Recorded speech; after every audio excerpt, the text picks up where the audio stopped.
Masih videonya udah pas. Oh, Pipit.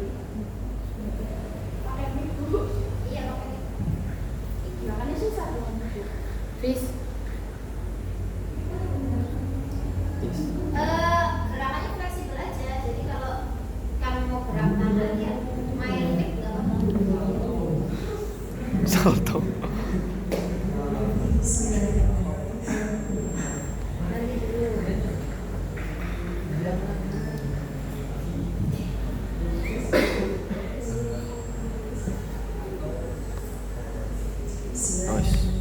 Assalamualaikum warahmatullahi wabarakatuh.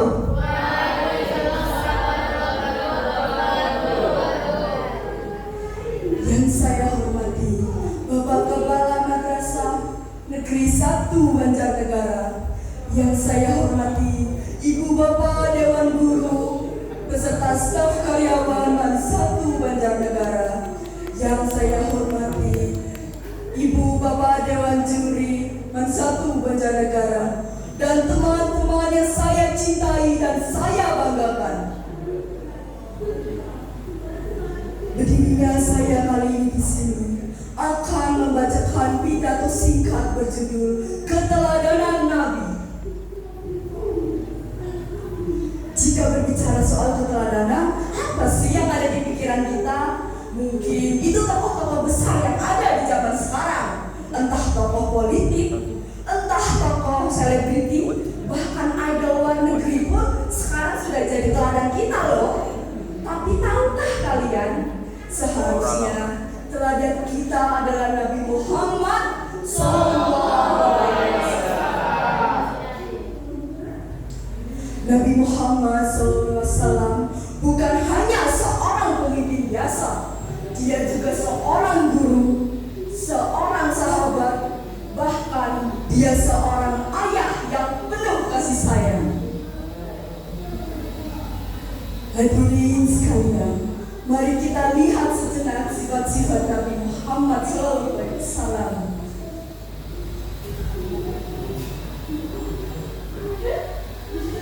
Nabi Muhammad SAW sejak kecil dikenal sebagai orang yang sangat jujur. Ia dikenal sebagai orang yang selalu berbicara dengan baik. Sejak muda, ia sudah dicap sebagai Al-Amin atau orang yang dapat dipercaya. Coba bayangkan, kaum Quraisy yang menentang keras Nabi Muhammad dengan berani menitipkan barang berharga mereka ke Nabi Muhammad karena mereka percaya bahwa barang itu tidak akan dikhianati, apalagi dirusak oleh beliau. Selanjutnya, Nabi Muhammad juga dikenal sebagai orang yang amanah. Bukan hanya dalam menyimpan titipan barang, tetapi juga dalam menyampaikan sebuah amanah. Saat Allah memerintahkan sebuah amanah di mana ia harus menyampaikannya kepada umatnya, ia tetap menyampaikannya dengan baik. Meskipun mendapatkan perlawanan, meskipun ia direspon dengan tidak baik, ia tetap menyampaikannya dengan sabar.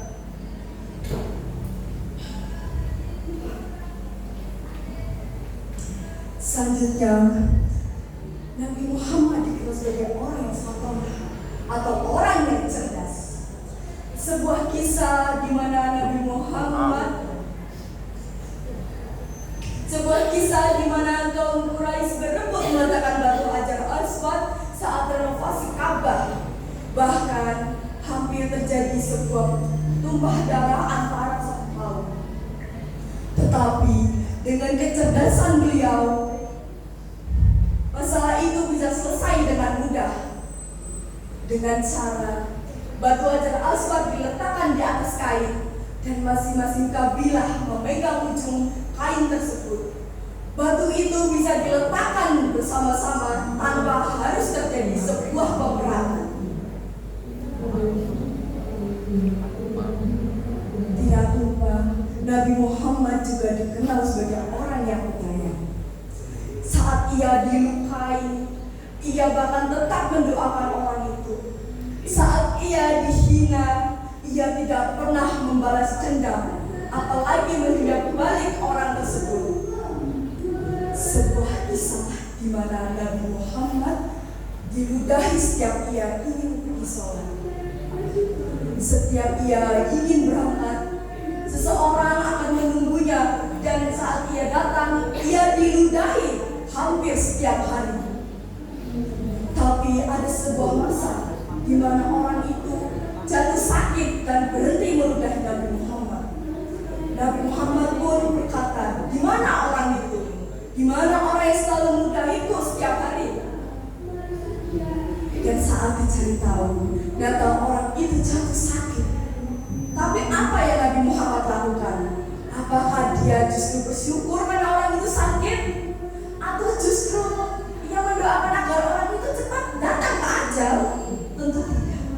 Nabi Muhammad justru datang ke orang itu, membawakan buah-buahan, bahkan mendoakannya agar cepat sembuh dari penyakitnya.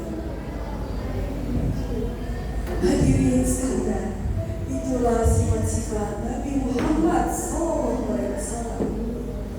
Coba bayangkan jika sifat-sifat itu ada di kehidupan kita sehari-hari. Mungkin jika kita jujur, orang-orang akan percaya kepada kita. Jika kita amanah, orang-orang akan mengenal kita sebagai orang yang dapat dipercaya. Dan jika kita fatwa, mungkin masalah kecil apapun akan kita selesaikan tanpa harus pusing memikirkannya. Hadirin sekalian, untuk menandai sifat Nabi tidak harus dimulai dari hal-hal besar, tapi bisa kita mulai dari hal-hal kecil yang ada di dalam diri kita. Contohnya seperti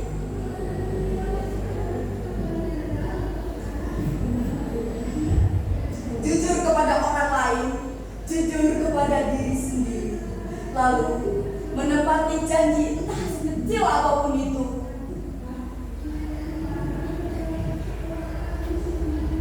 Hadirin sekalian, sifat Nabi, cerita tadi bukan hanya untuk didengarkan saja, tetapi juga untuk diamalkan di kehidupan sehari-hari. Mungkin itu saja pidato singkat dari saya. Maaf bila ada salah kata atau ada kata-kata yang tidak mengenakan bagi para pendengar. Sekian dari saya.